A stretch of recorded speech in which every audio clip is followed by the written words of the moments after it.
Again, good evening, everyone. First and foremost, how many people have been to a seminar that Healthy for Life has put on? Brought Brian Peskin in here. Hands up high. Well, at least half the room. Let's give Healthy for Life a round of applause for continuing to bring us resources like Brian Peskin and Dr. Rowen.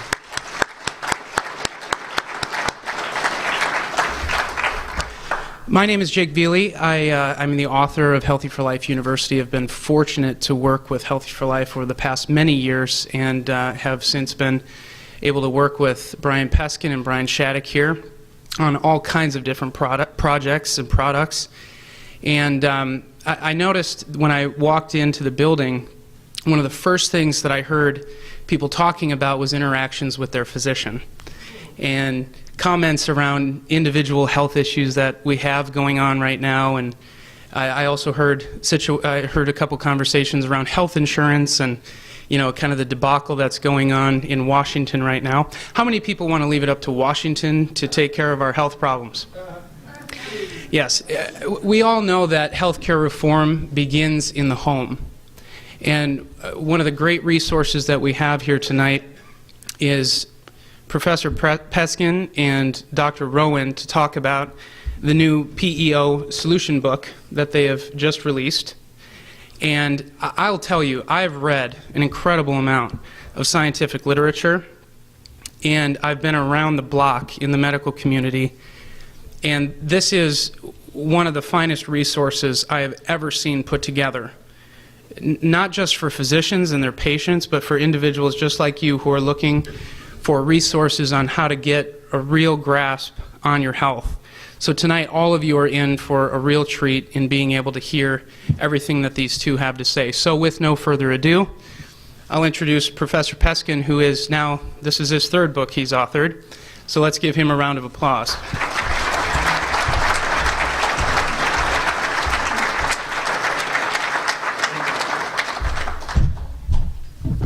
Thank you very much. Always delightful to be back in Iowa. How many people have heard me talk before on PEOs? A lot of you. How many first time? Cheers on the Jan show? Yeah, I heard you on the radio this morning. Okay, good. My background's electrical engineer. Real quick summary. My wife became diabetic, doing, quote, everything right. And I don't know what to do. She was a pharmacist, so she's in the medical field. This happened in her 30s, type 1, shooting insulin, thin, exercising her tail off, low fat, high carb, everything she was told. So after about 5 years researching the medical textbooks, not studies, because I live in Houston, we have MD Anderson Hospital, has Jesse Jones Library, which is one of the top 10 medical libraries in America, complete different understanding of what we're being told. The science would say this, what you're being told is the opposite. So here's the situation in America today. The, quote, cause of the problem is given as its solution. Now, if you think about that, what could be more insidious? So I'm delighted to be here today to launch our new book. It's called PEO Solution, Parent Essential Oil. This is written for physicians to bring them the 21st century medical science they haven't seen elsewhere. Now, I spend my time in the medical journals and medical textbooks, but physicians don't read these type of journals after they're in medical school or after they're practicing. They read physician journals like New England Journal of Medicine, Journal of American Medical Association. They don't typically read Journal of Lipids and that sort of thing. So I'm delighted to have this new book. It is state of the art. If you're a patient, like most of you are, and not a practicing physician, you'll get the inside track on what the world's leading physicians are now getting. So we've got a very big following. Introduce Dr. Rowen. He's Phi Beta Kappa from Johns Hopkins, internationally known for oxidative medicine, the father of medical freedom, the first in the nation to bring us integrative medicine where you don't have to just prescribe drugs. So Dr. Rowen is a big proponent of that. Internationally known oxidative medicine, and as the editor-in-chief of Second Opinion, brought leading edge, real life solutions to our problems. So here's Dr. Rowen. He could say a few words about what brought us together. Dr. Rowen is a near raw foods vegan, by the way. So I'm more of a carnivore. So we've never, ever had any collaboration between two things. I'm a theoretist, Dr. Rowen's a clinician practicing, and I'm more of a carnivore.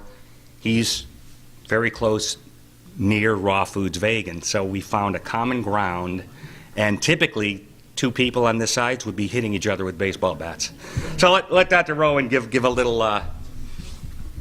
talk on what brought us together. What he find, you know, he's vetted my work for 5 years before fully embracing it, and he can tell you why. Thank you, and thank you for being here tonight. It's a real honor to come and talk to you. Before I tell you what brought us together, I just want to see a show of hands. How many of you are currently taking a drug? Wow. I would say more than half. Now, my term for that is a synthetic petrochemical pharmaceutical. Everybody understand that? Okay. Now, I have an award. Does everybody know what this is? It's $100 toilet paper. It's not backed by anything, but it's still recognized by what we call the government. All right. I will give this to the first one of you who can name me a single synthetic petrochemical pharmaceutical, with the exception of antibiotics, that cures any disease. Now, I'm going to give you a little bit of time to think about it, and if one of you can, I'll give it to you. In fact, I'll give you a second one if you can, all right? And then you'll understand why Obamacare can't work and why no government intervention can work when you think about it. Are there any physicians here? No, okay. By the way, I was just investigated by my state medical board, and I pulled out this $100 bill, and I laid it on the altar of the investigator, and I asked him the same question, and he turned fecal-faced red, and he couldn't answer it. And I'm being held to their standard? Now, what brought Professor Peskin and me together? A colleague of mine called me up one day and said, "Do you know anything about Brian Peskin and his book, The Hidden Story of Cancer?" I said, "No." And at this time, I was writing the newsletter Second Opinion, and I'm always interested in this type of stuff. He said, "You need to look at this." So I called up Peskin. I called him. I'm open-minded. And he sent me his book, and we got to talking about it. I read the book. I'm very interested in cancer. I treat a lot of cancer, and I want to be able to help you, not the profession, not the chemical industry, you, because you're the patient. My duty is to you. And I said, this is interesting, because I'm an oxygen man. He said that I do oxidative medicine, and I've been doing oxidative medicine longer than any living physician in North America, since 1986. Ozone, ultraviolet blood irradiation, etc. And it's the cornerstone of what I do in my office. And it fixes more problems than everything else I have combined.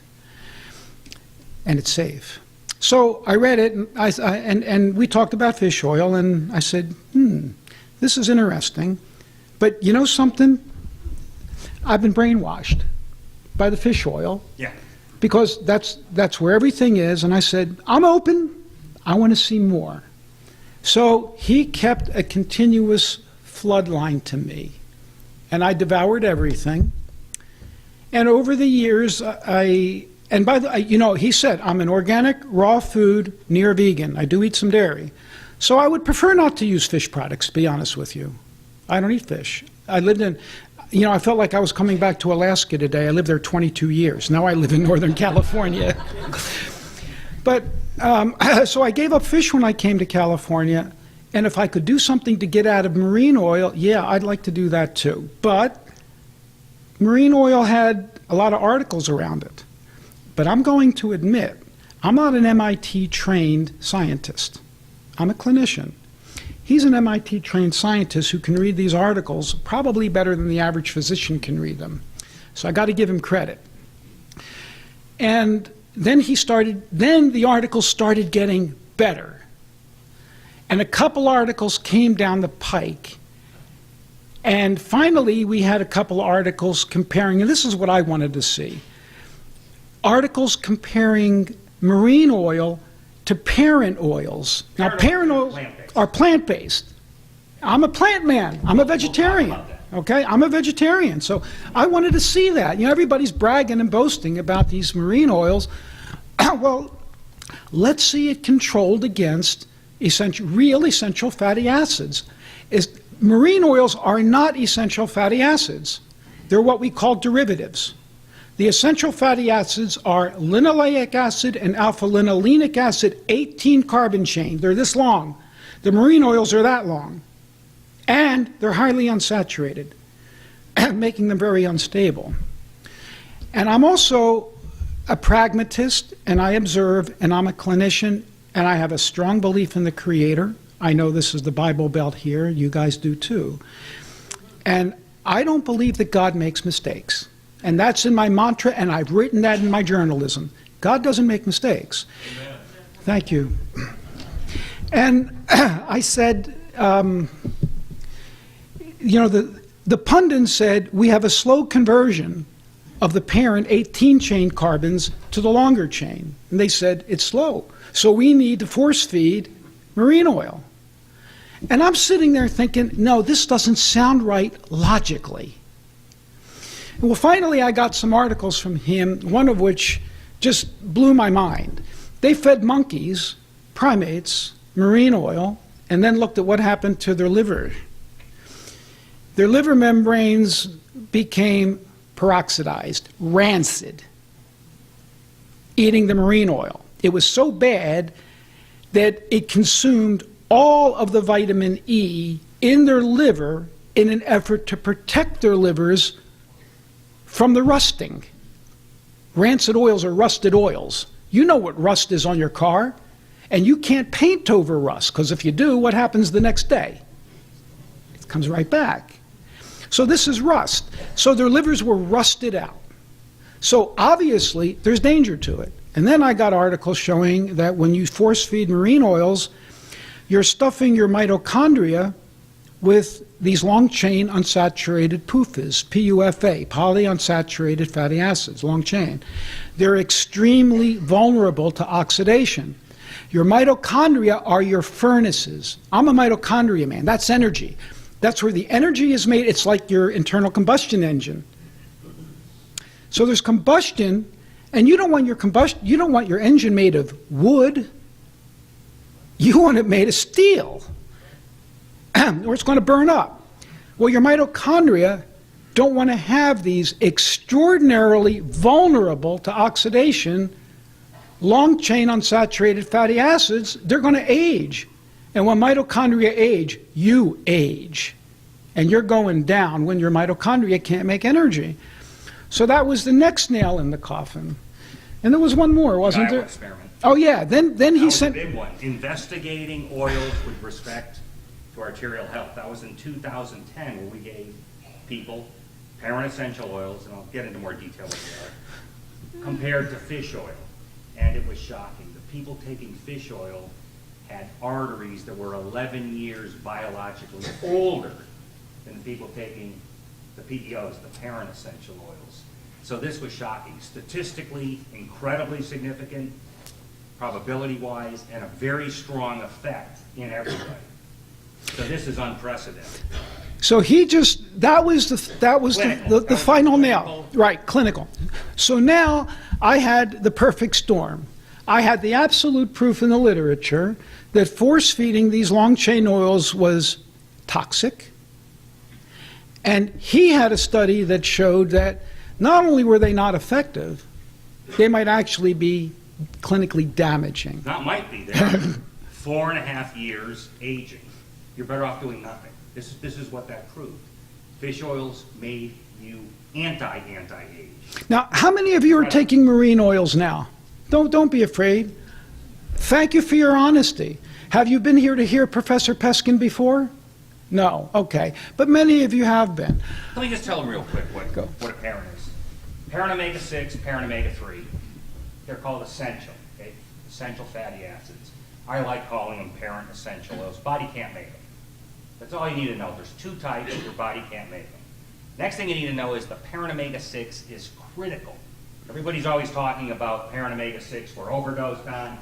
We aren't overdosed on. When you look at the tissue, and I really look at physiology, it's 11-to-1 in favor of parent omega-6 to omega-3. What we are overdosed on is adulterated parent omega-6. Why? Because it's in all the cooking oil. To get long shelf life, the food processors have to stop the oxygen transfer of the oil. This is so a fast food restaurant can get a month out of the same oil in those French fries and the fried fish, and every restaurant and every baking commercial enterprise can use the stuff without it going bad and have long shelf life. You can't have rice or anything going bad. Now, it goes bad because if you ever walk by the fish area and you smell it, it's awful. That's Dr. Rowen's rancidity, the rusting inside the body. So there's two types. The adulteration is awful, and they're required. Your mitochondria has no omega-3 in it. 20% of the mitochondria is fats, and it's virtually all parent omega-6. So the biggest deficiency in the world, in America, is adulteration of the omega-6 cooking oils. And any of these oils you use at the supermarket are all omega-6 based. They don't use any omega-3 based oils because they go bad too quickly. So that should tell you something right there. They don't even use the parent ones because they go bad fast. Now, the derivatives are longer chain, so they're not broken down, they're built up. You have very few derivatives in the body. The medical profession was misled in the 20th century information. Remember I told you at the beginning, PO solution is about 21st century medical science that they haven't seen? When they look at positron emission testing from the USDA and from the National Institutes of Health, less than 1% of the parents go to derivatives. The brain uses 7.4 milligrams of DHA, for example, per day. That's it. The average amount in a fish oil capsule is 20 to 500 times when you look at what they're being prescribed. So everybody is getting overdosed with fish oil. Anybody taking it, bring it back. It is a poison.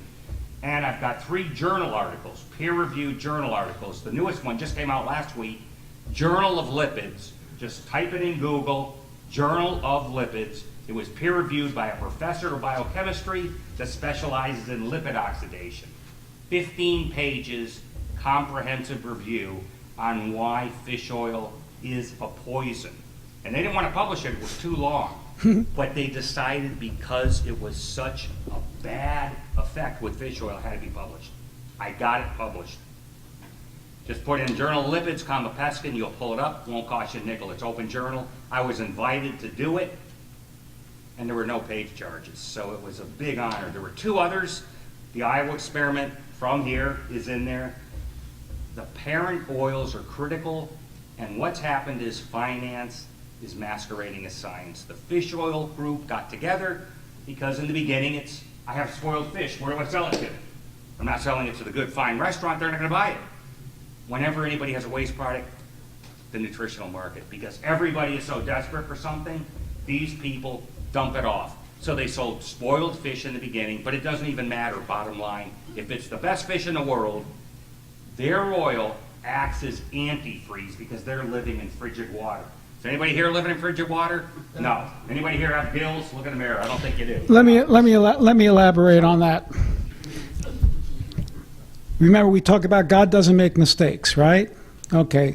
Now, they're trying to convince you that you're missing marine oils, right? That you have some type of genetic need for these marine oils. How many of you believe in evolution? I don't see a hand. All right. How many of you believe in creation? Okay. Now, that said, how many of you believe, based on evidence, and I'm an evidence person, that human beings probably arose out of the plains of Africa? I do, because the evidence shows that human beings probably first appeared in Africa and then spread out. Now, that doesn't defy evolution or creation. That's where were we to begin with. So if we were in North Africa, how the hell were we getting marine oils? We're land creatures. That's number one. So we were created, and there weren't salmon in the lakes of Africa. And even if we were eating fish, I sent him an article that surprised him that showed that if you look at the fatty acid content of fish in the lakes of Africa, they've got a lot of saturated oils, and they have no long-chain unsaturated oils because they're in warm waters. We are not in 34-degree Alaska water, where there's low oxygen and cold temperatures to prevent the oils from going rancid. So it's just logic now that says that we're not supposed to be loaded up with this stuff. Sold a very bad bill of goods. Then I came across a journal article by Holbert. He's a professor in Australia. DHA, which is the big miraculous thing in fish oil, right? DHA, EPA. They always say DHA we need lots and lots of. It spontaneously goes rancid 320 times faster than olive oil. Let me repeat that. 320 times faster, which means if I put it at room temperature, it turns to rust automatically. Now put it at our temperature, which is close to 100, 98.6. And like Dr. Rowen said, the monkeys, no matter how much antioxidants the body had, it's not enough to fix it. So the dosages of fish oil are suprapharmacologic overdoses. And this is what I publish. And all you have to do is look how much is in the fish oil capsule. Remember I told you 7.2 milligrams. You're getting hundreds of milligrams in fish oil dosages. And the other thing you have to look at, forget Africa, forget anything. When there was no fish oil supplements, which is pre-1960, zero, pre-1970, were there gross brain disorders? Were there gross neurological issues where the nervous system was going nuts? And was there gross visual impairment? Because these three areas have the most DHA, EPA in them. The answer is no. And even when they looked at vegetarians that eat no fish at all, they had 85% of the levels that anybody eating fish had in their system, which proves, just like Dr. Rowen said, your body makes this. Now they say slow, and they act like everybody has. There's two enzymes, delta-6, delta-5 desaturase is what they're called. They say they're slow. Well, in engineering, slow doesn't mean anything. We look at a time constant, it's steady state, where is it? So slow doesn't matter.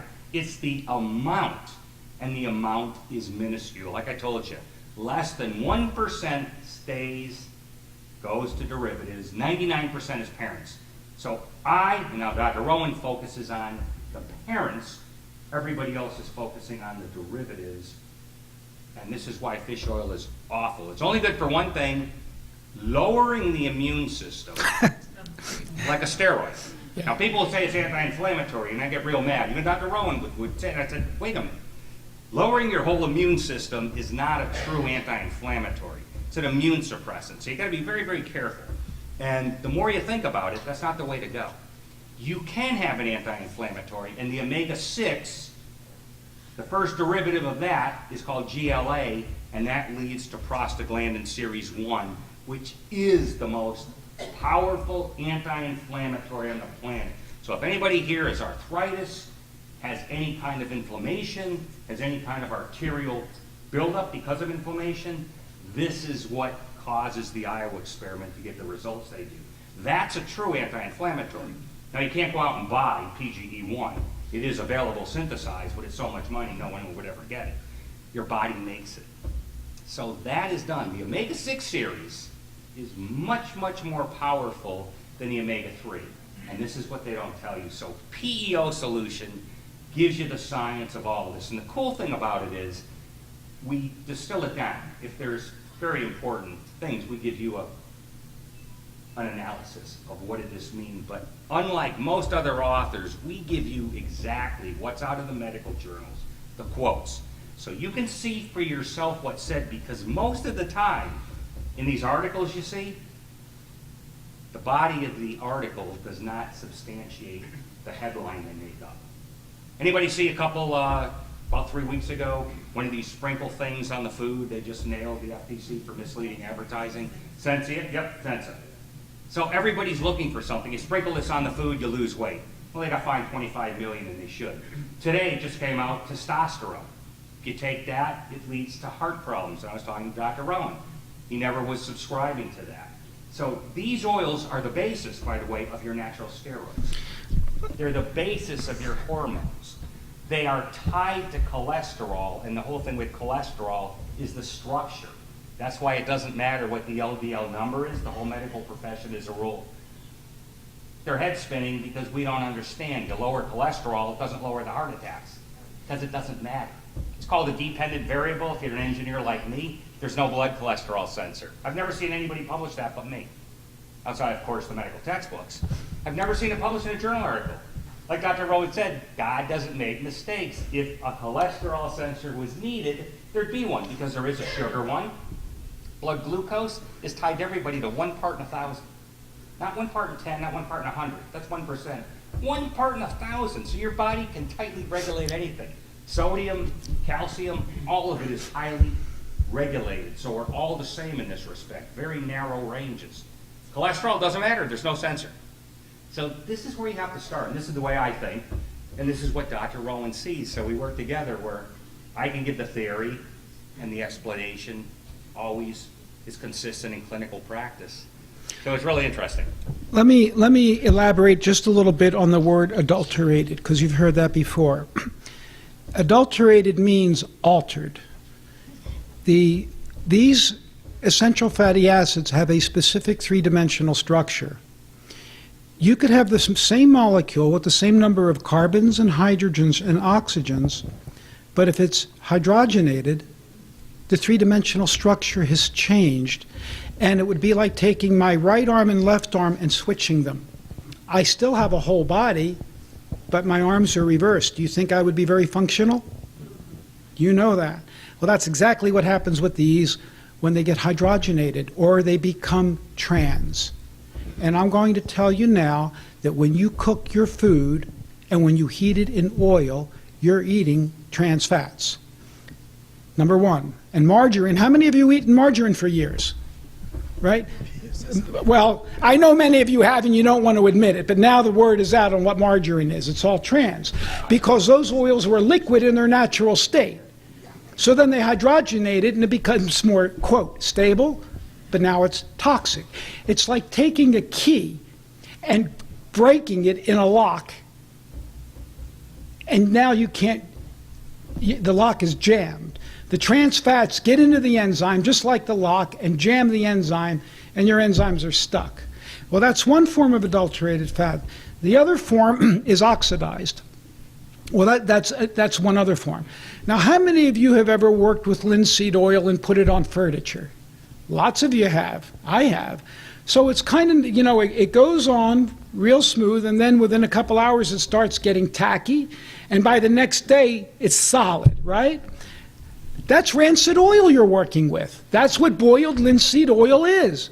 It's already oxidized, it's rancid. Imagine that process going on in your cell membranes. And there's 100 trillion cell membranes. 100 trillion. That is a lot. And these oils comprise 25 to 33% of every cell and every mitochondria on top of that. The mitochondria are in addition to those 100 trillion. There can be hundreds of mitochondria per cell. So just imagine if there's a deficiency in these kind of numbers, would I expect there to be a problem? Of course, I may not be able to tell you specifically what it is, but I'll tell you what it is right now. Diabetes, lack of energy, heart disease, and cancer. Those are the big four right off the bat. It's such an easy solution. That's why it's called PEO solution. How many of you here have diabetes problems? Quite a number of you. My wife and I go to India every couple of years and do volunteer work in a charitable hospital. It's the only hospital I have hospital privileges because I don't want to work in an American hospital. They wouldn't give me the time of day for what I do. This hospital is very open to what we do. And we've taken ozone and other things there. And the first time we were there, we're seeing men half my age, peasants, farmers, hard workers, slender men in their 30s with diabetes losing their legs. Now we don't see that here, but we're seeing it there. Here, type 2 diabetes is an issue of generally obesity in 90% or overweight. Everybody would agree with that. In my office, we fix virtually 100% of people with diabetes. But there's slender people. My body morphology. And I went home, and I went back to my room that night, and I meditated and prayed over it because I really wanted an answer. And the answer came very easily because I was observing what these people were eating in India. This is a modern. By the way, India is the #1 diabetic population in the world. Southern India, vegetarians, not the northern, the southern. Exactly. He's answered why. These are vegetarians, mind you. Who would believe it? Vegetarians getting heart disease and losing limbs. Now, and I'm a vegetarian, right? I'm going to tell you the difference tonight between me and you and them. This is modern India. This is not India 300 years ago. They cook their food to oblivion in oil, particularly mustard oil. They boil it to oblivion, and that's what they're eating. What do you expect? They're getting, and this was a common thread, and I presented that at the hospital, and they said, you know, you're right. So they're eating rancid oils. What do you expect to happen to their cell membrane? And the nutritional content is destroyed when you cook food at that kind of high temperature. Then one thing leads to another, and I believe it takes somebody like me, because it didn't come to him. I'm saying that in jest. And in our book, The PEO Solution, how many of you heard of the French paradox? Not many of you. I'll tell you what the French paradox is. The French eat an extraordinarily rich diet. A lot of beef, pâté, very rich diet. It's full of saturated fat. And yet their incidence of vascular disease is significantly less than ours. And the idiots out there for years were trying to convince you that saturated fat is the cause of your vascular disease. Now, I never bought into that because saturated fat is a normal part of diet. But here they're telling us less saturated fat, and they're eating a really rich diet in saturated fat. They don't have heart disease. So oh, it must be red wine. The resveratrol in red wine. That's what it is. Well, you would have to drink several gallons a day of red wine to get the amount of resveratrol that would give you some protection. And I think if you did that, you'd be dead. You'd have wiped out your heart from that, because alcohol is toxic to the heart besides your brain, your liver, and everything else. So it can't be that. What it came to was it took somebody like me and the way I eat, because I think I'm the first person, and you're going to hear it publicly now for the first time, to resolve the French paradox. The French, remember I told you, I'm an organic, to the extent that I can be, raw food near vegan. Do you all understand that? I eat a salad each night that will fit in here twice. That's what, and you saw me eat today, all right? We found a place here that actually could cater to me, thank the Lord. I was worried. So my wife and I eat this way. I'll give you some statistics in a moment. But the French do cook their food, but what do they cook it in? Butter. They cook it in butter. They don't cook it in vegetable oil. And butter is saturated, but it's shorter chain, it's medium chain triglyceride, and it has a low browning point. And the French are culinary artists, and they don't want to burn their butter and destroy their food, so they're cooking it at low temperature. Voila! They're not getting oxidized oil in their diet because they're using saturated fat in the form of butter, and they're cooking it at lower temperature where it oxidizes less and it destroys the nutritional content of the food less. Does everybody get that? So if you're going to cook food in oil, please, there's only two, and it's not olive oil. Butter or coconut oil or possibly palm oil, because palm oil and coconut oil are medium chain triglycerides. You can't heat them up too much and they're much more stable. Don't even cook in olive oil. Olive oil is fine. If you want olive oil, put it in your salad dressing. I don't even use oil in my salad dressing. I mash an avocado. I put a hint of sesame oil on it, maybe a little hint of olive oil in it, just because it does have nutritional value. That's my oil base. I use raw coconut vinegar, garlic powder, sea salt, a couple other things. We're going to have that recipe up there. It's a salad dressing you will die for. It's so delicious. What's the top temperature for butter? Probably 150 degrees centigrade. 100 degrees centigrade is boiling point. So the top temperature for butter is about 150. If you go higher than that, you're going to brown it. And I strongly believe, there you have the resolution to the French paradox. You go to India, they're boiling everything to oblivion in a very vulnerable oil, mustard oil. Just a moment. I want to share one other thing with you, and then I'll be happy to take your questions. I told you I don't believe that God makes mistakes. I believe that God designed our bodies to be self-healing wonders of nature, including animals too. But you know, I think ours are even more wondrous, because if you fed an animal, they've done this on laboratory animals, if you fed an animal the type of diet that the average American is eating, they're history. Somehow we make it to 70, yes, with degenerative disease, with cancer, with heart disease and everything else, but we do survive. The animal won't even survive eating this trash. I believe there's 3 fundamental causes of dis-ease.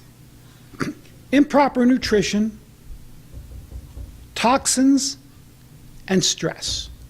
Those are the 3 fundamental causes. If you address them, which government will never address because you don't make money on this, and government's controlled by money interests, if you address these 3, you can resolve just about everything.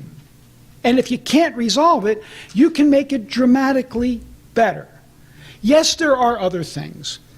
I agree, there's injuries. Well, those are physical injuries. That's anatomy. Go to the hospital. I would. I broke my hand, I went to the hospital. There's genetics. But that's largely BS, because there's a new science called epigenetics. Do you all have a computer, right? It has a hard drive. You're at a keyboard. Who controls that hard drive? You do, at the keyboard, right? You're in control of it. The hard drive is the DNA. What you do to your DNA with the toxins and poisons and stress and everything else, that alters the expression of the DNA, and it corrupts the files. This is called epigenetics. So genetics are a portion of this, but you're more in control, believe it or not, than what your mother and father gave you. Although I'm going to tell you that what your mother and father gave you is really important, because epigenetics transcends generations. The Bible says, "Ye shall pay for the sins of your fathers even unto the 4th generation." I got chills when I went to a meeting in 1988 or 1989, and there was an article actually published in JAMA, the Journal of the American Medical Association, that showed that if you make an animal deficient in zinc, the mineral zinc, its offspring will have an immune deficiency which will be transmitted to its offspring for 4 generations, even if you give it zinc back. And now we can see the same thing with all the chemicals that are in the environment. Everything Monsanto's giving us, pardon me, if you're farmers, I apologize, but I'm going to speak the truth. Chemicals in the environment and nutrition. It's being transmitted to our children, and we're seeing autism and immune dysfunction. And God knows, I don't even think God knows what's going to happen to us because of what we are choosing to do. Going to have a break in about 2 minutes, so I'll have to cut you off real quick. Anybody? Yet? Anybody? You're not going to win. You had a question, so you're going to be first. No one's going to win. Questions after the break. But there's 2 things regarding nutrition. Parent essential oils are the #1 thing. It's not vitamins. Parent essential oils. The second thing is there's a deficiency of minerals. Minerals are coenzymes, just like vitamins, so they can make reactions go up to 1,000,000 times faster. I look at what are we eating and why is there a deficiency and why may you need a supplement. Well, with the POs, adulteration of the oils to get long shelf life. Makes sense. Minerals are not in the soil anymore. because the fertilizer they use isn't organic, so it's not cow manure that nature designed to have the waste of those animals put into the soil that puts it into the plant that we can eat. So there is a big mineral deficiency. The next one, for toxins, the best thing I've ever seen is a formulation called Essiac. It's non-irritating, non-stimulating. It comes from the Ojibwa Indians. Been around for over 100 years. I like a formulation that has cat's claw added to it. It's the best upper respiratory enhancer in the world. So this is the best blood purifier and natural chelator, helping to remove all the toxins I've ever seen. If you ever feel a cold coming on or anything, you take half a bottle of this stuff, the cold is gone. It is unbelievable. Asthma, unbelievable. Stress, again, the oils make your hormones. So we should be able to have huge stress. Look at the stress in the 1800s. You got the flu, you're probably dead. You got shot, what kind of surgery they have? No anesthetic. You died of all kinds of things, and it was hazardous. You went across the country, there were no supermarkets. You got caught in a snowstorm, dead. So the stress back then was infinite. I'll give you today, there's more perceived stress. But these oils, again, are the endocrine system. So this is talked about in the book too. It's really, really interesting. Please take some time, look at the book. You could also go on the internet, peo-solution.com. It will give a lot of the accolades about it, but you can look at it out there. And take about 15 minutes to peruse this. Also a 24-hour diet, if anybody was wondering about that. It was out of print for 3 years. It's back because I had so many people wanting it. It's updated to be completely consistent with PEO Solution. So please check outside in 15 minutes, and if you have a question, I guarantee other people will want to hear the answer. So save it for a couple of minutes, and we'll see you in 15 minutes. Before you go, I'm going to give you some numbers to think about with me. Remember, I'm a vegetarian, and he didn't think it was possible to be healthy until he met me. No, I never saw one. The ones I saw were very sickly. All right. Didn't look good, no energy. I mean, not good. Big difference. My blood pressure on a bad day is 90/60. On an average day, it's about 85/55. I've been as low as 74/47, just to let you know. And I'm standing here in front of you. That's the blood pressure of a young adolescent. Is it low adrenals? No. I hiked the John Muir Trail a few years ago. It's the longest, roughest, toughest, highest altitude trek in North America, save Alaska. 200 miles, average elevation 10,000 feet. As an organic, raw food vegetarian. You're worried about hormones? My testosterone runs between 550 and over 800. I don't take any hormones. PSA, how many men are worried about prostate problems? I used to say, don't get a PSA. There's reasons for that, but I finally broke down because it's an indicator of inflammation in the prostate. So I decided to get one a few years ago, and it was 0.4. My wife said, get another one. Let's see, maybe it was a fluke. Maybe it was a fluke test. I got another one a couple months ago. It went up, 0.5. And by the way, that is within the same margin of error. Yeah. It's you know, statistically, it's the same number. I did the same test he recommended, a digital pulse analysis. My arteries are about 20 years younger than my chronological age. I've had tests that show absolutely zero plaque in my blood vessels. I dance circles around my colleagues, my age, on the trail. And I can give you number after number of my essential fatty acids. I don't take any supplements. Well, I do take a few supplements, but I don't, I'll be honest with you. You know, we're here to talk about this. But you don't eat my diet. If you ate the way I eat, you probably wouldn't need to do this. And I think you would admit it too. My essential fatty acid profile is perfect. And my minerals are spot on, but my zinc is borderline. Why? Because even though I eat organic, our soils are getting deficient and deficient. So I agree with the professor. The main deficiencies right now in the American are essential fatty acids and minerals. You're all deficient in minerals, guaranteed. And I'm okay because of the way I eat, but I'm borderline in zinc. So I'm telling you, you can eat this way and be healthy if you do it right. But since so few people are willing to do it right, I do use a lot of supplements, and my patients do get essential fatty acids, but they don't get marine oil. Thanks. Let's take a break. Up and claim my $100 because you can't. There is no synthetic petrochemical drug that cures a disease. Even antibiotics, if you don't have an immune system, antibiotics aren't going to cure you. You still need to have an immune system. And I've asked doctors about this, and no one has claimed the $100. You've got to get your body back to the way God designed it, to heal. It needs raw materials. Your car, you take better care of your car than you do your body. You change your oil every 3,000 miles, don't you? You make sure there's 28 or 30 pounds of air pressure in your tires. You use the right octane of gas. Well, what kind of octane of food are you putting in your body? Trash. Mineral deficient. If you don't have the gap in your spark plug right, you can't make energy in that cylinder.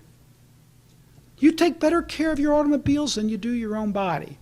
So my philosophy is get into the body, the raw materials it needs to heal, and get out of it the toxins and poisons that are screwing it up. And do your best to lower your stress. I'm not the best to deal with my patients with stress, but I direct them. I deal mostly with toxins and nutrition, and I deal with oxidation. Somebody asked me, are you going to talk about ozone? Do any of you want to hear about that? Yeah. Do any of you not want to hear about it? All right. You might as well, he wants it short because There's a lot of questions. There's a lot of questions. You can do ozone in the privacy of your home. There is a company that sells ozone water purifiers, and I tell my patients to get it because I'd rather them do it at home than come to me. I do it in their blood. It works a lot better and faster. The one gift that Castro gave to the world was he funded the Cuban World Research Ozone Center. I might not have the name right, but that was in 1986. The Cubans have done phenomenal research in ozone, as have the Italians and the Germans. Ozone therapy, the way I do it, is either giving it rectally or, to work much better, we give it in the blood, or if you have degenerative joint disease and you walk into my office like this, holding onto the wall. This is videos of patients on my YouTube channel. You'll see it before and after. You put it in the joint. What does the body need to heal more than anything else? What single thing does the body need to heal? Thank you. Oxygen. That's it. Oxygen. You get oxygen in and you get oxygen to burn and you make energy for healing. Ozone is O3. Ozone is a gaseous form. What kind of form do you use? Ozone is gas. Ozone is O3. How do you put that in your vein? You take some blood out. The way I do it generally is I take some blood out. I put ozone oxygen gas mixture in it, mix it up, give it back to the patient. Another way you can do it is actually put the gas right into a joint or a body cavity. Another way is putting it in rectally. I've had patients blow it in their ears. You can't put very much gas in your bloodstream. You're not putting gas in your bloodstream. You take the blood out and you mix it up with the gas. The gas reacts with the blood, and now you're putting the blood back in, the treated blood. And that stimulates, you could go online, for those of you who are technically inclined, and get a book, if you're technically inclined, by Vilio Bocci, B-O-C-C-I, from Amazon, and he's written a treatise on what ozone does to your blood physiology. It stimulates oxygen delivery. It lubricates blood cells so that it gets better what we call rheologic properties. That's flow properties of blood. It modulates the immune system so that if your immune system is weak like this, it comes back like that. If it's like this, it goes like this. What do pharma drugs do? Well, if you're out of balance like this, drugs, chemical drugs, bring you down like this. So you're in balance. Maybe your pain goes away, but you're operating here. Hey, people, I want you up here. I will challenge any one of you up to 15 years younger than me, even 20 years younger than me, to a hike in the High Sierra to keep up with me. I don't see any takers. And if you beat me, I'll pay your trip. Now, what do you attribute that to? My diet, You, the vegetarian thing, or? I'm an organic raw food vegetarian. I attribute my health more to diet than anything else. I also have done chelation therapy to remove heavy metals, and I have the lowest heavy metals of almost anybody I know. I eat a very good diet. I get some exercise. I am not an exercise buff, but I walk up a hill, a 1,200-foot hill, about once a week, and it's a 7-mile round trip. And I do that whole thing. I get up the hill, it's 1,200 feet up, and I time myself. That's how I know how I'm doing. It's 3.5 miles one way, 1,200 feet up, and I can get up there in as low as 55 minutes carrying 10 pounds of dumbbells on my back. Are you a vegetarian because that's what you want to be, or are you not in favor of eating meat? It's an excellent question. The question for the camera is, am I a vegetarian for health reasons or I don't want to eat meat? Both. Vegetarians typically are healthier. California Seventh-day Adventists live longer than even fish-eating Adventists. The longest-lived societies on the planet, of the 5, 4 are mostly vegetarian. Only 1, the Okinawans, do eat meat or fish. I'm a vegetarian largely for spiritual reasons, because I don't want to kill an animal. That's me. There's no judgment here, and I don't judge anybody who wants to eat meat. If you want to eat meat, please do it. Just make sure it's fed naturally, it's organic, and it's humanely killed. But I'm a vegetarian for spiritual reasons.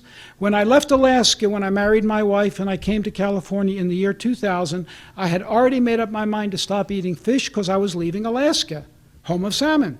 I went out and got salmon. I admit it. I loved it. I made lox. I made smoked salmon. I ate a fair amount of salmon, not a lot, perhaps twice a week I ate salmon, but I wasn't eating meat and I wasn't eating chicken. After I came to California, I said, I'm going to stop killing fish, and I also gave up eggs. A high-performing athlete's got to have a lot of carbohydrates. Guess what? High-performing athletes eat like me. Yeah, where they get, Doug Graham. where they get the carbohydrates. Doug Graham wrote a piece in our book, The PEO Solution. He's a chiropractor and a nutritionist to NBA professional athletes. He moves them to more raw foods, and as they do, their aging process reverses and they can perform better on the court. Everybody's been misled on overdosing on carbs, by the way. Once It's not the way to go. Once again, let me elaborate on this for you. Let's go back in human history 1,000 years. Tell them what you don't eat. There's one thing, being a raw foods vegan, compared to the average vegetarian, he doesn't eat. I'm going to explain a couple things. You don't have to eat like me. Good. I'm not asking you to. You don't have to, and please don't. Because I love what I eat. I thrive on it. When I was on the mountain in the high Sierra, I was craving a salad. That's all I could think about. On the mountain was coming down and getting a salad because I couldn't carry it. It was too heavy. But I was still eating raw. I was eating sprouted nuts that had been dehydrated because I needed dense calories for this trip. Now, I ask my patients, eat like me, please, about 70%. So let's talk about the Paleolithic diet for a moment. Let's go back in human history a couple thousand years. What were people eating?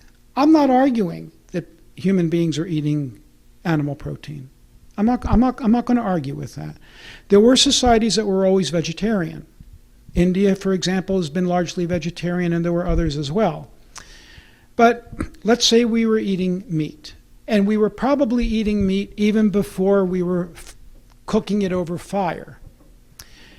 But let's look at logic for a moment. Let's look at our 3 closest relatives in nature, the chimp, the bonobo, and the gorilla. What are they eating? They're vegetarian. In fact, they're vegan. Do you see any of them cooking their food? Even a lion, a carnivore. I've never seen him get an antelope and cook it over a fire. I haven't seen it. He's eating it raw. And what does he eat first? The guts. He eats the flesh last. We stupid people are eating the flesh first, the hardest part of the animal to digest, the muscle. It's the hardest to digest, and we're cooking it. So we're not doing what nature is suggesting. The chimp, the bonobo, and the gorilla, they're eating their food raw. I don't see them cooking it. We do. So that's something to think about. Now, I tell my patients, please eat like me about 70% of the time. I don't care what you do with the remaining 30%. Eat like him. I respect him. All right, be a carnivore if you want. Cook it. Just don't overcook it. Don't eat fried food, fast food, refined food, or processed food. That's all I ask. What you do with that remaining 30%, eat cooked food. That's fine. Eat meat. That's fine. No grains. Because the grains, you're processing them. I ask them to limit beans and legumes, but I don't proscribe that. But 25+% of the American population has a gluten problem. And you're going to find that in the gluten grains, and the wheat we have today is different than it was 300 years ago. It's been hybridized to make a lot more gluten, and it's destroying a lot of people. So I ask my patients, eliminate grains. Dairy can be a problem for some people, and a lot of people do well. I happen to like unpasteurized dairy, if you're going to eat it. And I tolerate dairy. A lot of people don't. I don't really push dairy. But I tell people, no fast, fried, refined, or processed foods. End of story. So I concentrate on diet. I concentrate on detoxification. And then I target therapies and supplements as I see the need for a particular case. I see a lot of pain. I don't believe that there's pain in the world that is a deficiency of a chemical. Pain is a friend. How many of you have pain? I'm sorry to hear that. But please, God designed you to have pain to tell you there's something wrong. And if you mask it with a chemical, the problem is still there. When you have leprosy and your nerves are knocked out by the leprosy and you can't feel anything, you mutilate yourself because you can't feel it. Pain is your friend. Let's address the cause. The first thing I do when somebody comes to see me for pain is I say, tell me about your teeth. Surprised? How many of you have gotten the newsletter I wrote, Second Opinion? I know there's a couple of you. Wow, okay. Those of you who do know that I look at teeth, I look for root canals. How many of you have root canals? Lots of you. Okay. Well, a root canal is a dead tooth, right? Does your body like something dead to remain in its body? If I tied off the artery to one of your gonads and it died, would you want that dead organ to remain in your body? It's dead. It putrefies. It rots. Well, that's what's happening to a tooth. It's an organ. It's got a structure. It's got proteins in it that waste away to horrible toxins. And each tooth is in an acupuncture meridian that can destroy areas in your body along the path of that meridian. I was appointed to a term on the state medical board in Alaska. I defeated the opponents in the legislature because the people rose up in my defense. The reason why I was appointed, one reason, is because a lieutenant governor brought his wife to me who was in horrible pain. They were going to operate on this woman because she could barely walk. They brought her to me to get in a series of injections on her back called prolotherapy, which are really uncomfortable, and I'm good at it, but it's really uncomfortable, and I don't want to give injections to people unless they need it. I'll make a lot of money, but God doesn't want me to do that. I mean, God wants me to make money if I do the ethical thing. That's how I see it. But ethics come first. So the first thing I did is I said, do you have any root canals? She said, yeah. Do you know where they are? No. So I said, well, you just came up from Juneau. It's an airplane flight to Anchorage. So let's see if I can find out where they are. I do muscle testing, something the chiropractors taught me. But the medical doctors would think it's quackery. So I have her touch one tooth after another while I'm testing her arm, and bingo, her arm gets really weak on one. I say, oops, that may be a problem. Let's put a penny's worth of a numbing medicine into that tooth. So she let me do it, and her straight leg raising on the table was about 5 degrees. We got it maybe to 10 degrees. It wasn't much. I said, that's not it. So we went down and found another tooth. Interestingly, each of them were upper bicuspids, which is the lung large intestine meridian, which deal with the lumbar spine. And this woman didn't have much wrong on x-ray with her lumbar spine. Let me tell you, x-rays don't mean much when it comes to low back pain. How many of you have low back pain? How about that? All right? X-rays mean crap. And her x-ray was good, and they're going to operate on this woman. And if they had operated on her, she'd have been dead, in my opinion. So bingo, we find the second one. I put 2 cents worth of Procaine into that tooth, and she jumps off the table, does a jig, and says, oh my God, what did you do to me? Now, I've got patients like that on my YouTube channel. We didn't have videos back then. That was around 1991. And I said, Francis, I'm not going to be the one to get you better. I think you got a problem in that tooth. Go back to Juneau, the capital, and see a dentist who can look at this. So she goes to a dentist. The dentist takes an x-ray, calls me up and says, hey, doc, she's got an apical abscess in that tooth. No one knew it. What do? I said, get it out. He took it out. The woman's pain went away and never came back. She lived her final days, and she didn't have back pain. A year later, I was appointed to the state medical board. Her husband signed the certificate. And this was over the objections of the medical industry. All right. So I'm telling you some stories that might help you. There is a cause of pain very often, in knees, for example. I hope you don't mind me sharing this with them because they've got problems. And incidentally, the oils will benefit this because you need the oils in your membranes to get oxygen through. I do use a lot of oils in my practice. I'm being honest with you now, I don't take them. I don't need them.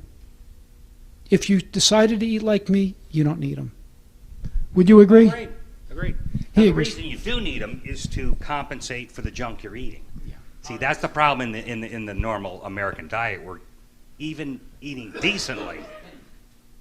A lot of the oil is adulterated, so you need to take the good stuff to overpower it. He's not getting any junk, so he needs about 1/3 of the oils most of us would need. I'm eating an uncooked diet. How are my oils going to become rancid? How do they not become rancid? Okay. Didn't God make nuts? God made nuts in the shell so that they're protected from becoming rancid. And when you take them out of the shell and chop them up, or heat them, or fry them, or bake them, or roast them, they become rancid. I just told you I'm eating raw food. Now you're dealing with something different. If you're asking about a product like that, an ethical company is going to extract the oil from the plant under nitrogen at low temperature, and it won't become rancid. And at low temperature, it won't become trans. Age will rancid them in the presence of oxygen. If there's no oxygen and you can keep all the oxygen out, they can't become rancid because you need oxygen to make them rancid. But everything has a shelf life, including a nut in the shell. If you leave it there long enough, it does go bad eventually. Everything alive eventually rots. So if you get something like one of these supplements, use it up within its time period. I want to tell you, I put ozone into joints. Please go to my YouTube channel. Robert Rowen, MD, all one word. The featured video there is called Oh My God, Knee Pain Relief. A woman comes into my office crippled. She's in her late 60s. She can barely get in the door, and she has to hold on to the wall. You'll see this. And I treat her, and I start the video immediately after treatment. just as she's getting off the table. And you need to see the change in the expression of this woman's face. There's no actress alive who could reproduce this.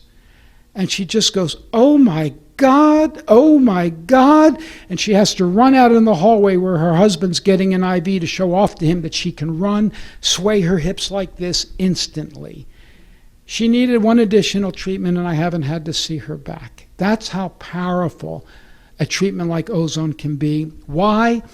Because even degenerative joint disease involves inflammation in the joint. Rheumatoid arthritis is overt inflammation. But degenerative joint disease, the joints don't have a good blood supply. The blood supply is the synovium, the membrane. And oxygen has to diffuse. Remember, I'm an oxygen man. And PEOs are important to transmit oxygen.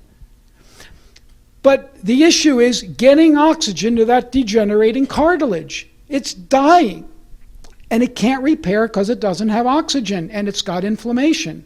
When you put ozone in there, you've instantly put oxygen in, and you put ozone in, which modulates inflammation. And the Cubans have done miraculous research showing that the inflammatory proteins and chemicals and mediators in the knee collapse when you put ozone in the joint. How long will that last? It can last indefinitely. I have some patients coming back. Some patients don't have to come back for years. I can't guess on anybody. I mean, I looked at somebody here and I told him exactly what I saw in his face as far as his diet. And he said, he's right. All right, but I can't tell you when you come in how long it's going to take for your body to heal, or how quick ozone's going to be to fix your back or your knees or something else. I don't know. All I can do is try to maximize your efficiency and your body's ability to heal. And I concentrate on improper nutrition, toxins, stress, and getting oxygen to the area. Get oxygen to the area. I started doing ozone in 1986, and as soon as I started it, I knew the key to healing, no matter what it is oxygen. That's the king of healing. Yes, sir. What would you do to lower a PSA count? Liquid PSA, I can tell you, liquid herbal is phenomenal.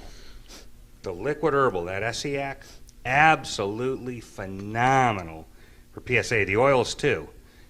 Dr. Rowen may tell you other things, but those two are quick, easy, and highly, highly effective. That's very reasonable. Stop eating an inflammatory diet. Get your heavy metals checked. I told you what my PSA is. 0.5 right now. 5 years ago it was 0.4.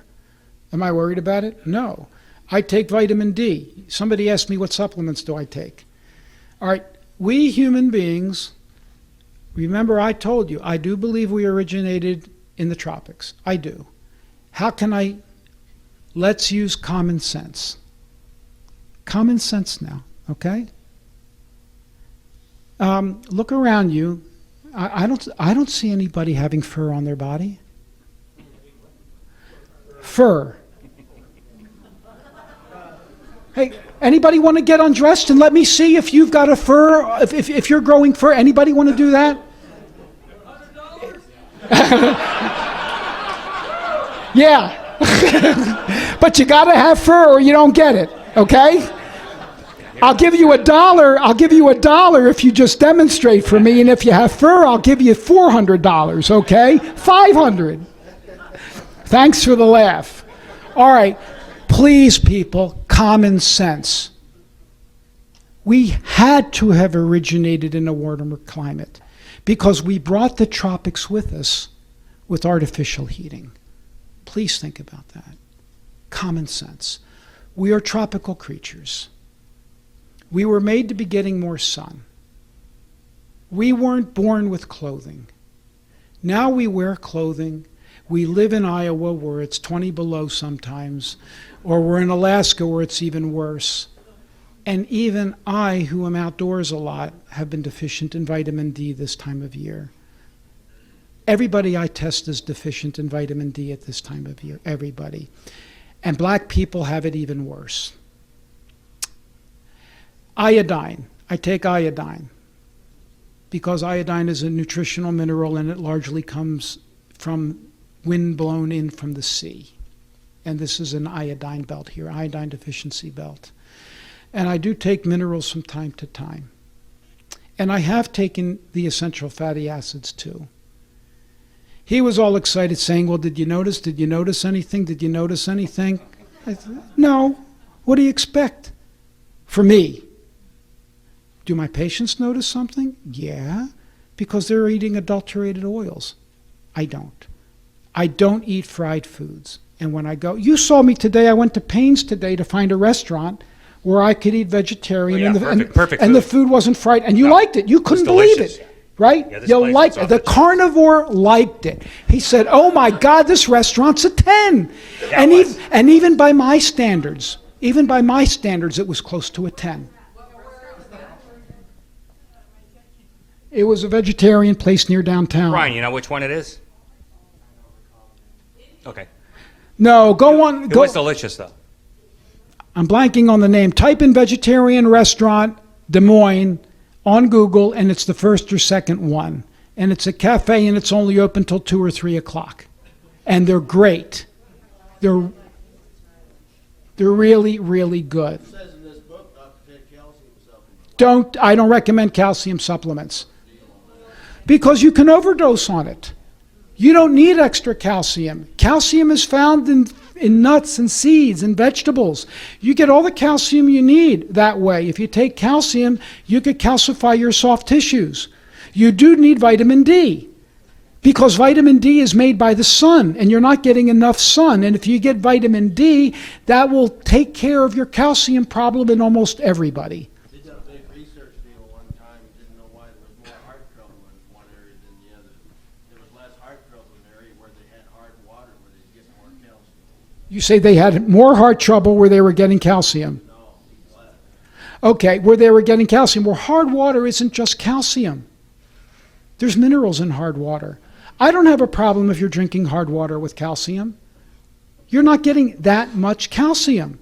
But when you take a calcium supplement for 500 milligrams or 1,000 milligrams, now you're getting pharmacological amounts of calcium, like you are pharmacological amounts of marine oil. So don't worry about that. And by the way, if anybody had a calcium deficiency, tetany, right? Wouldn't you have twitching in the nerves? Well, that would Isn't be called really tetany? that would really be bad calcium Right, but deficiency. have you ever seen anybody have that? You know, the studies are coming out now. No, I have seen that. That's in the hospital. Rare, I though. see it. Rare. They are coming out now with articles showing that people who take calcium don't do that well, and calcium is not that needed for osteoporosis. The only reason why you would take calcium is if you really have a deficiency, which very few people do. Vitamin D is much more necessary. Magnesium, zinc, copper, boron are important minerals for osteoporosis. What's the deal with strontium? They're using that instead of calcium. They're using strontium because strontium actually does make the bones harder. It does. In my opinion, the jury is out on strontium. Strontium does make the bones harder, but we don't know if it makes them more brittle or not. Question over here. Yes? Yeah, Alzheimer's. I have just written a piece on Alzheimer's that's going to blow the roof off of the world when it comes out.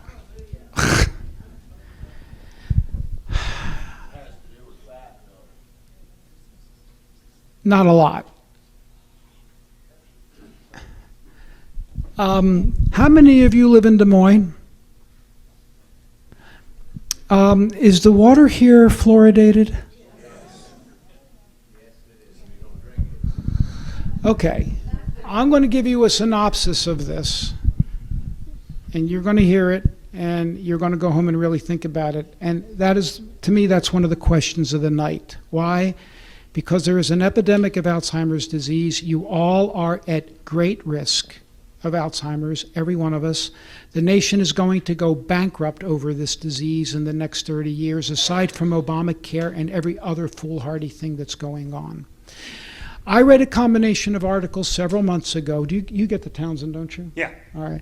I read a combination of articles several months ago that linked the mineral copper to all of the enzymes in the brain that deal with the tau protein, the beta amyloid protein that accumulates.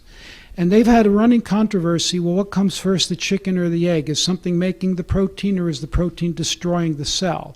We know that as that protein, the amyloid protein, accumulates, the cell strangles itself and it dies. So what's doing it?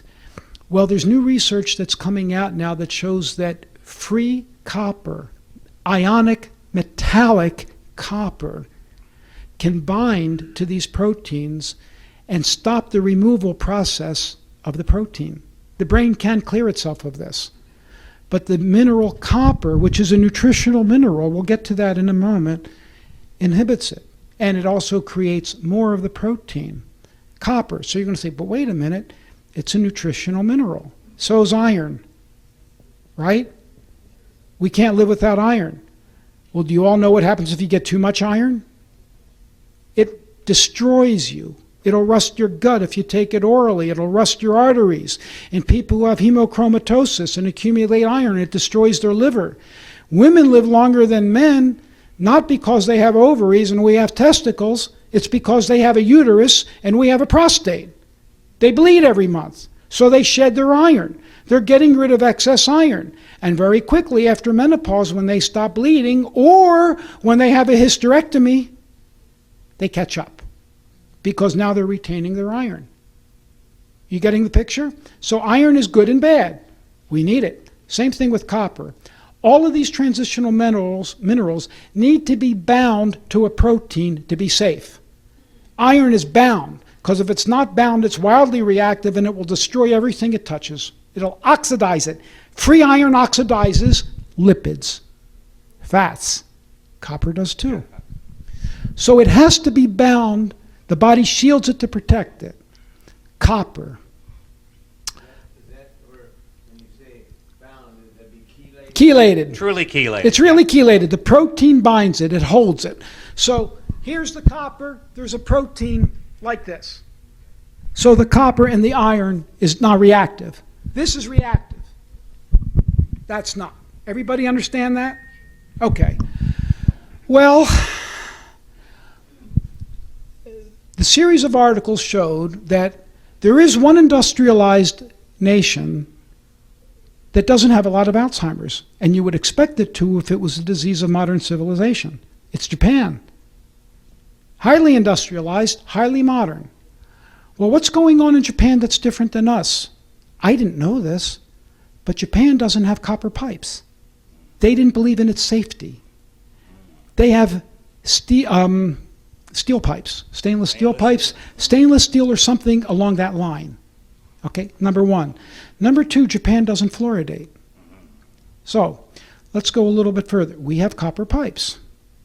Now, I happen to have reverse osmosis in my house to take out everything. Distillation will do the same thing. Now let's get to fluoride. Our epidemic of Alzheimer's started maybe 30 years ago, and it's getting worse and worse and worse. And these chronic degenerative conditions don't happen overnight. Japan doesn't have much Alzheimer's disease. Well, they should. Now, Alzheimer's, and here's another part of the puzzle. Alzheimer's disease is related to the protein ApoE4. You can get tested for it. If you're carrying 2 pairs of this, one from each parent, or one pair, two of them, your chances of Alzheimer's is significantly higher than the general population. If you have ApoE2, then your risk is much lower. What's the difference between 2, 3, and 4? The 2 variety of this protein has an amino acid on it in a particular spot called cysteine. Cysteine. It's a sulfur-bearing amino acid that grabs copper and heavy metals. If you have the 2 variety of this, you have 2 cysteines. So you get double copper heavy metal binding. If you have the 3 variety, you have a small mutation and you only have 1 cysteine, so it can carry only half.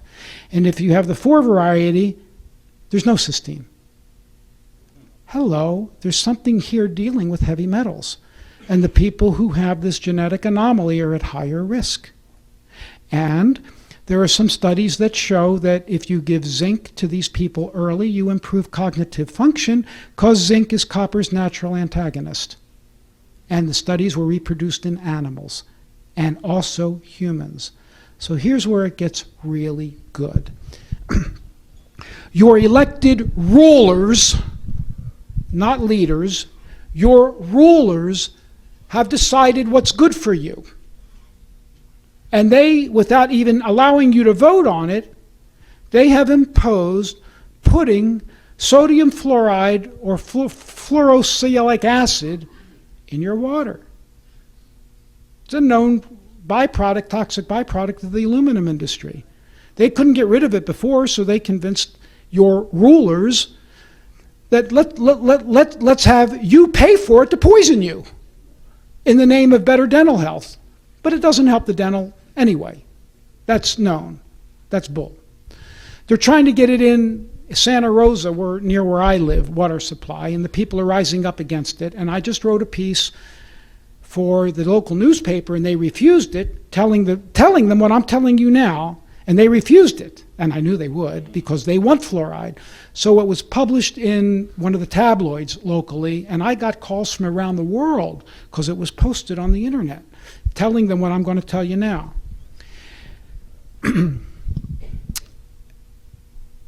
Acid dissolves minerals, right? So, and if your water is flowing through your pipes and there's acid in it, it will leach out minerals, that's known. Chlorine makes chloramines in water, which can chelate metallic copper. You with me so far? Now, I'm not telling you not to chlorinate your water, because I would rather die in 30 years of Alzheimer's or something bad, or chlorine-related vascular disease, than die today of dysentery. You with me on that? Now, there's ways not to chlorinate water. You could ozonate the water and use 1/10 of the chlorine. You could.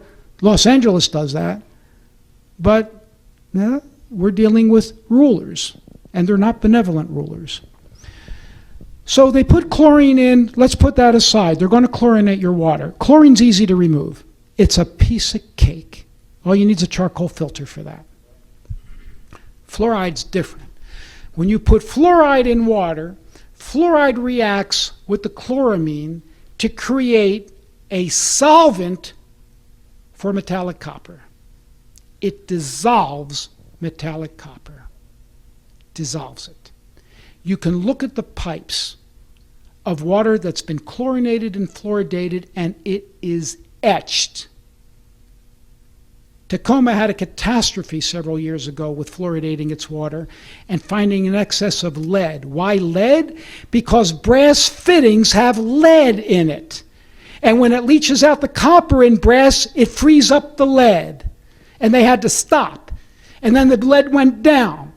And they put it in, and the lead went up. They weren't looking for metallic copper, they were just looking at lead. Now I'm telling you, copper is a culprit here. So you've got fluoridated water in chlorinated water, and it's coming through your copper pipes. You're drinking it, and you're setting all of yourselves up for Alzheimer's disease. Have I answered your question? Now I have a question. With Alzheimer's considered to be a neurological condition? It's a degenerative disease of neurons. All right. Can we add seizures, the epidemic of seizures, to this category as well? Not necessarily. Okay. That's my question with that. All diseases can have multiple causes. I'm not saying copper is the cause of Alzheimer's. It's a cause. There are other things too. A deficiency, we're going to get to seizures in a moment. Fatty acids, other toxins, etc. But I look for horses before I look for zebras. Now, there are children who are born with seizures. That does happen. But if people have acquired seizures, let's say you're 30 years old and you have your first seizure. I was trained in medical school, and I still accept that. If you develop seizures as an adult, it's a tumor until proven otherwise. Do I accept that? Yes. So get checked and make sure there's no tumor. and get checked every couple of years with a proper test and make sure there's no tumor. The majority of them are not, but it could be. That said, what else could cause seizures? Trauma, toxins, iron in the brain, free iron creating sparks and oxidation could do it. There's a variety of things. I would see an integrative physician. An integrative physician has several other terms: alternative, unconventional, complementary, integrative. I prefer the term biologic because I say I'm doing biological medicine. I believe I'm doing the kind of medicine that God would want us, because I told you malnutrition, toxins, and stress are the big three for healing. I can't tell you for sure we can get seizures better. I have a woman in my office right now who's a fine lady who is having a major problem with seizures, and I'm beating my head up against the wall to try and The find oils something. are phenomenal. But I was just going to get to that. Thank you. The oils in a would dog be and human. the oils are oxygen, oxygen, oxygen, oxygen. So the oils are going to help get oxygen in and rebuild membranes, because it's a membrane disease, because neurons work through membranes. The electrical impulse along the membranes. Your brain is almost all membranes. And the Cubans, of all people, not our country, the poor Cubans, and I mean poor, they're doing research right now on ozone and seizures. Because I know the researchers. I've met them at meetings, and they tell me that it's helping, and they're doing animal work right now on it. So I'm now adding ozone to my treatment for seizures in recent days. I can't tell you how it works yet. So thank you for the question. Yes? Lupus. Piece of cake. Inflammation, malnutrition, toxins, and stress. Go there first. Get rid of the toxins, clean up the gut, get gluten out of your life, all processed foods. I can't tell you how many cases of inflammatory conditions I've seen get better simply by cleaning up the diet and going on my diet. It clears up so many things because gluten alone could be doing this. Gluten can cause arthritis or thyroiditis, itis. Itis means inflammation. So these are inflammatory conditions. Ozone has been marvelous for this because it modulates inflammation. There's a report that intravenous DMSO has resolved lupus because it modulates inflammation. Look for root canals as a potential cause because that can set up inflammation. Root canals was known 100 years ago. Everybody, in the book, I have a chapter that should be the foundation of every medical school student, every health professional. And it deals with the work of the famous dentist Weston Price and the physician Francis Pottinger. The Price-Pottinger Foundation still continues their incredible work, and it deals with diet. Pottinger found that in cats, he was doing work on cortisol, adrenal, when cortisol was first discovered, and he was using cats. People decided they don't like their cats anymore, so they just dumped them at his place for his experiments. He ran out of food, so in that pen over there with the extra cats, he asked the butcher for some scraps. Throwaway stuff. And he fed those cats the butcher scraps. Raw meat, right? And his other cats over here, he was feeding commercial cat crap. And he noticed a difference in their health. And this guy he's an observer. And that's what science should be. Look at observation first. He saw there was a difference. And he did a study on these cats. He followed them for 3 generations. This group of cats got the processed commercial cat crap and some milk and a little bit of cod liver oil. And this group over here got raw scraps and similar milk and or cod liver oil. And the difference in their health by the 3rd generation was appalling. The cats fed the raw food, were jumping all over the place, healthy, happy to see you. They looked terrific. But by the third generation, the cat's getting the other food, their fur was falling out, they had skeletal abnormalities, their jaw was short, so they would have sleep apnea if they were human. They couldn't even mount to reproduce. Think of all the men now with ED and low libido and everything else. And he was the first to describe allergies in animals, and he's a medical doctor, for God's sake. This is what the medical students should be learning. Weston Price went from Aboriginal culture to culture all over the world, detailing their outstanding health around 1920. Unbelievable health, good dental arches, few caries, no sleep apnea. And then he went back 20 years later, and husbands were beating their wives, their teeth were falling out, they had osteoporosis, heart disease, and a number of other things.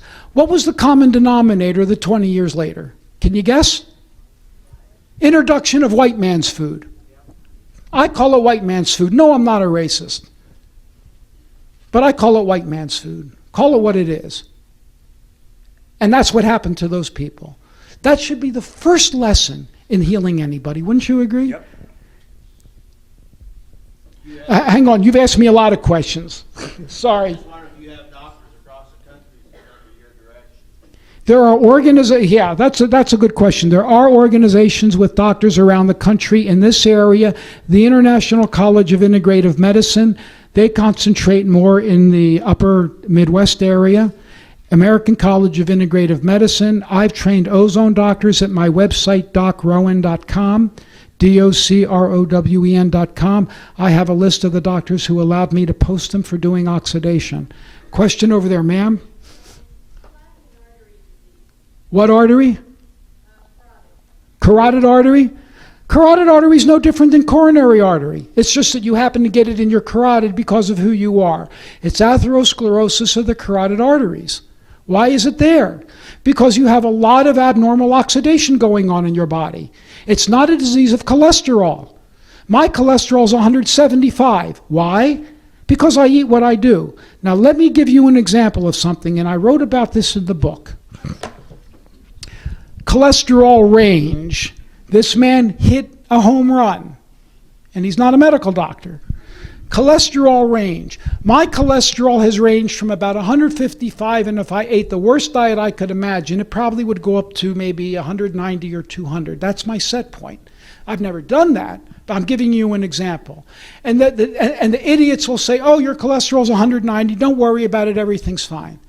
And now, this guy over here might have a range of, say, 200 to 240. You with me on that? That's his range. Now, if his cholesterol is 200 in him, and mine is 190 in me, I'm probably going to hurt myself really bad compared to him. That's number one. But, so the issue is not the absolute amount of cholesterol. Cholesterol is found in your body connected, it's carried by lipids. It's carried by fats. They're called cholesterol esters. The cholesterol molecule is linked to a fatty acid.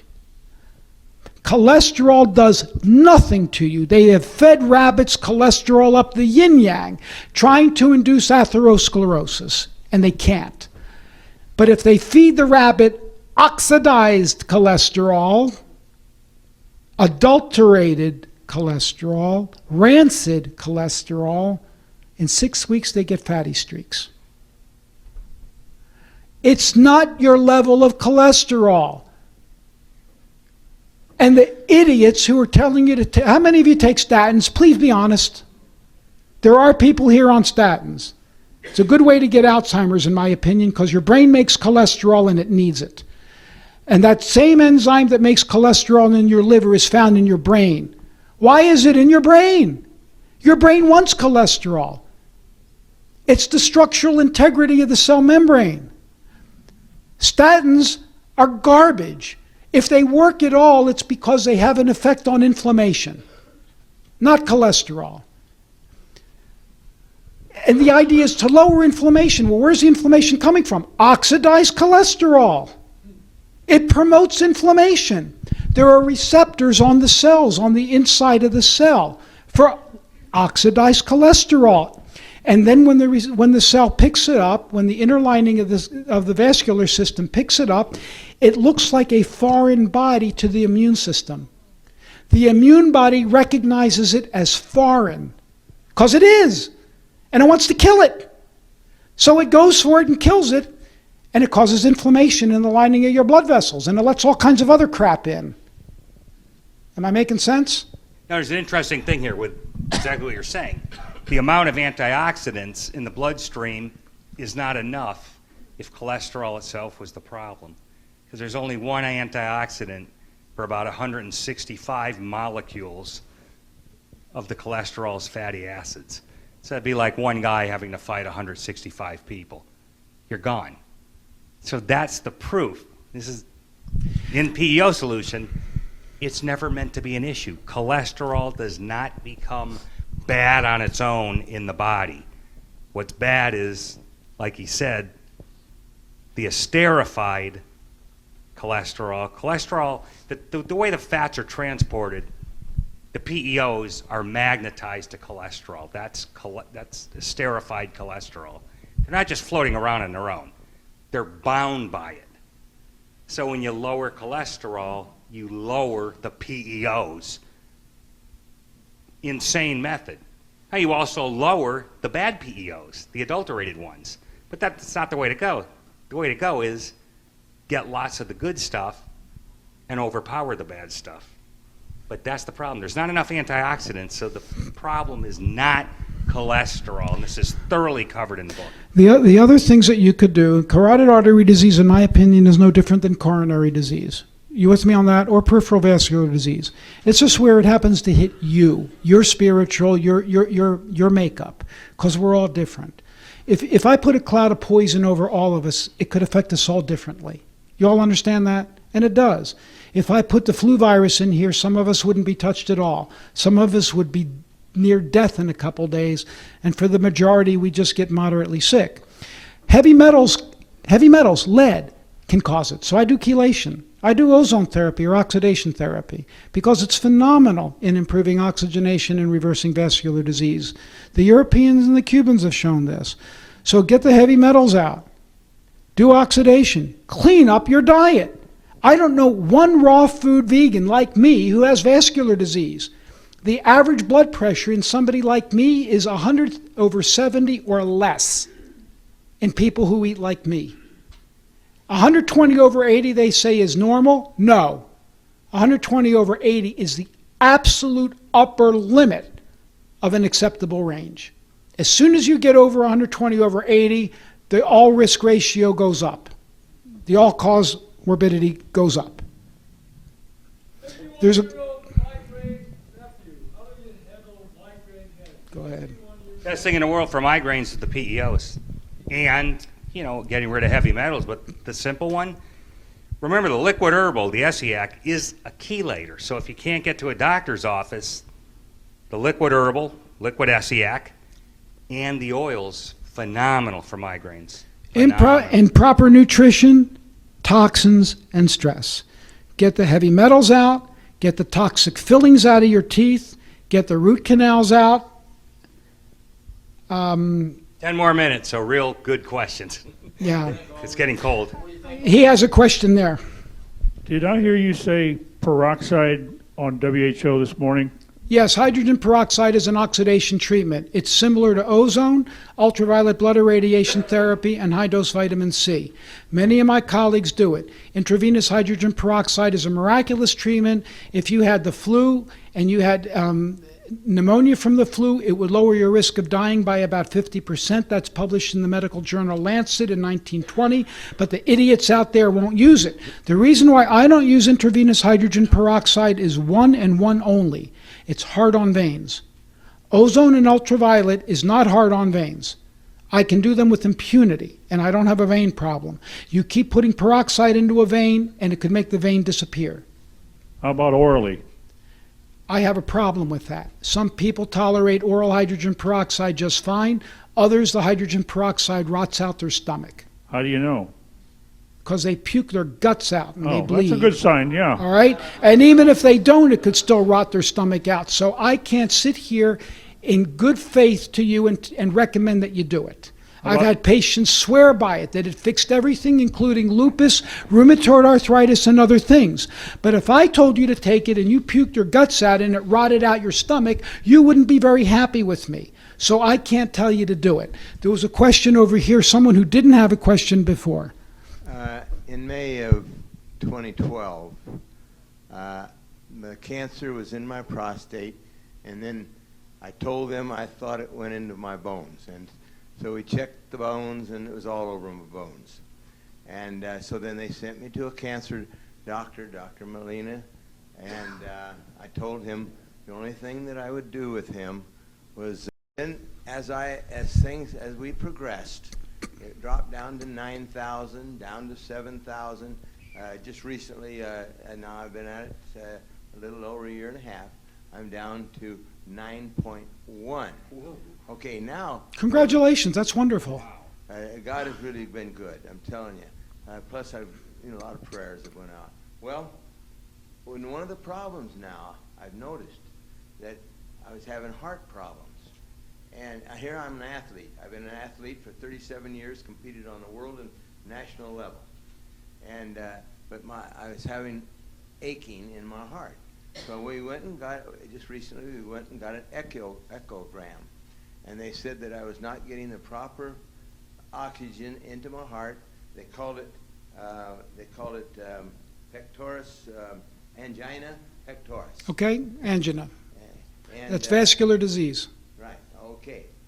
So I'm supposed to go back to him in 3 months, because I told him I'm going to be doing everything mostly alternative.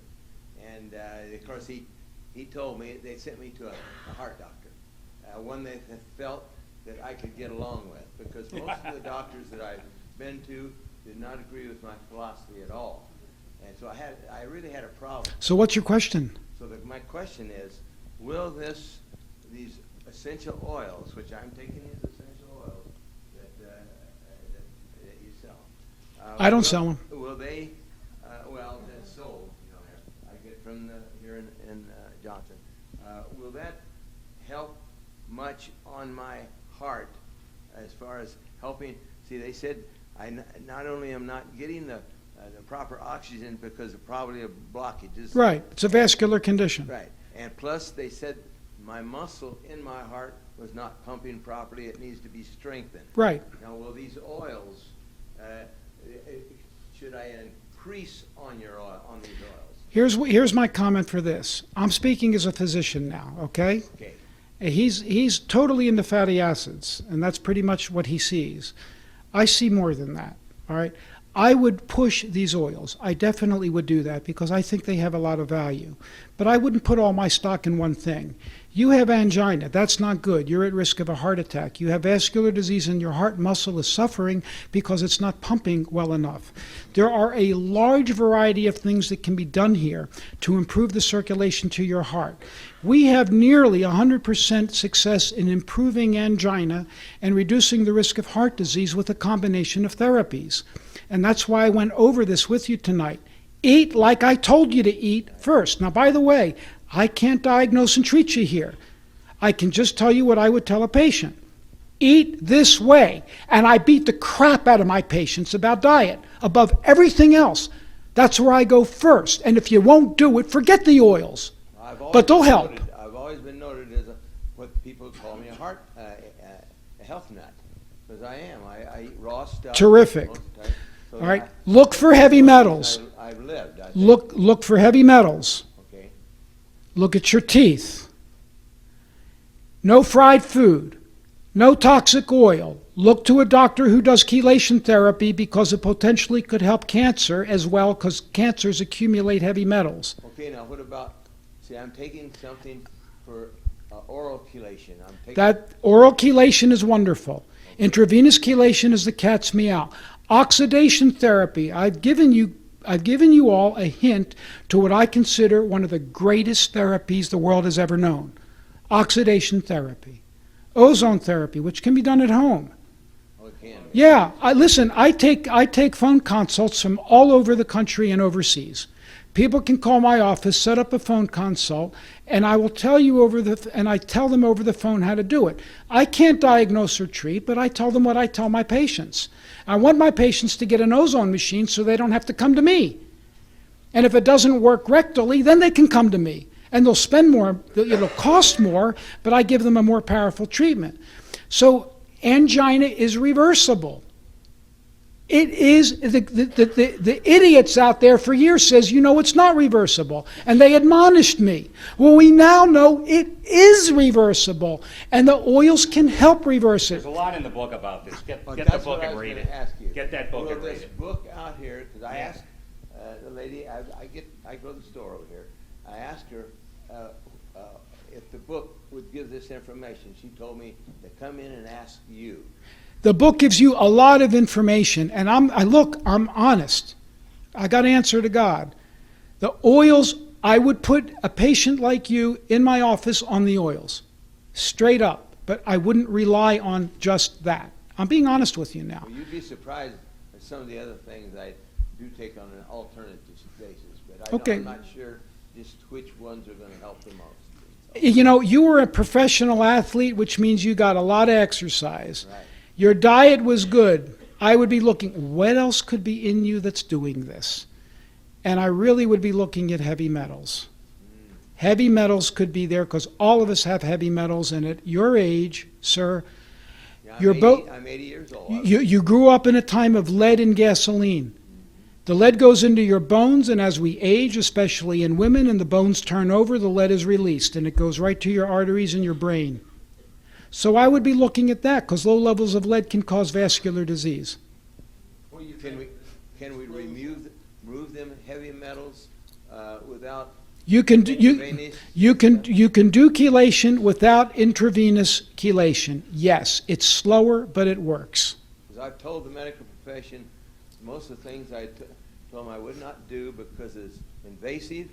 I felt I wouldn't even do a biopsy. I've had patients, listen, I've had patients come to me with heart failure with an ejection fraction of 18. An ejection fraction is the amount of blood your heart squeezes out in one stroke. They're alive, they're crippled. They can barely walk in because their heart's not. Your heart should pump 60+% of the blood out in one stroke. 18% sucks. You get the picture? Right. Okay. In 6 weeks, almost every one of my patients will double to 36% on key nutrients and getting them oxygenated.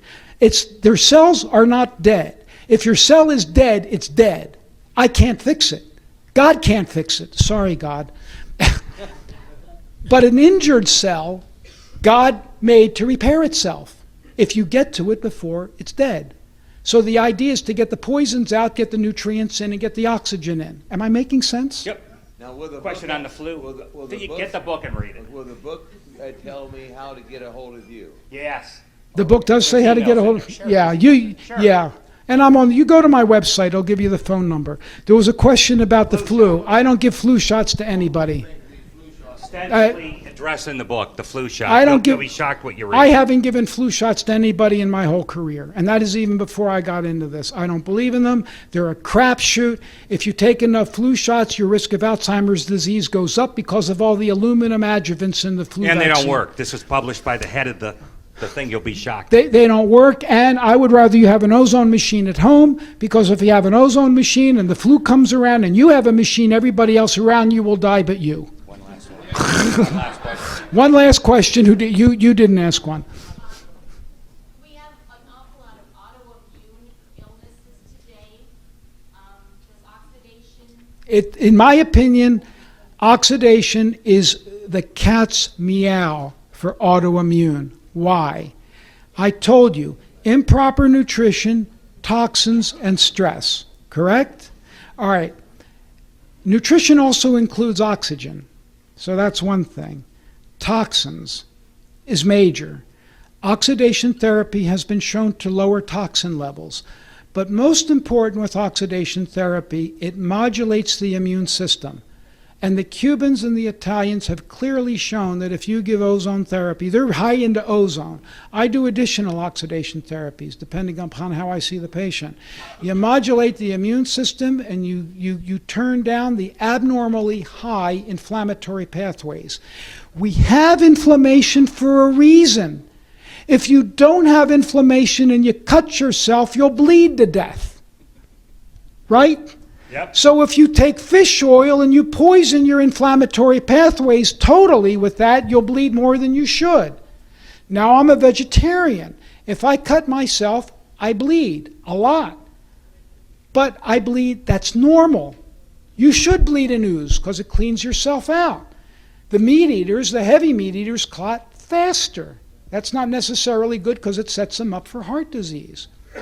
So, getting back to autoimmune disease, the Cubans have done a tremendous amount of research showing how you modulate the immune system with ozone therapy. And they're doing it, they don't have the money we do. So they're not giving it in the blood. They're giving it rectally, which is dirt cheap for them. I'm impatient. I like to get a fast result. Americans want a fast result. So I'll do it intravenously at first, but I beg my patients to get a machine. Where did you get a machine? I'll tell you afterwards. Coming to an end, get PEO Solution. You Actually, owe it to yourself. If you're here, you care. You got to get the book and spend probably 3 or 4 hours reading it. There It is a- will answer most of your questions. There is a company in Canada that makes ozone machines, and it can be imported for water sterilization, and you can adapt it for however you want to use it in the privacy of your house. It's called Longevity Resources. You can find them online. But I agree with you. One of the best things you could start with right now is all of you probably have adulterated oils in your body, and essential fatty acids is a really good place to start. I'm in agreement with the professor. The 2 most important nutrients that anybody could take, actually there's 3 and 4. Essential fatty acids, minerals, iodine falls into that group, and vitamin D. I also happen to like selenium, but that's a mineral too. So, and your diet, please. Diet, diet, diet. If you read this book, I'm begging you, get this book. Because, yes, it's written for physicians, but you'll understand it. And while you might understand what this engineer writes, this MIT engineer, I guarantee you're going to understand what I write about diet. You will, because I wrote that section for you.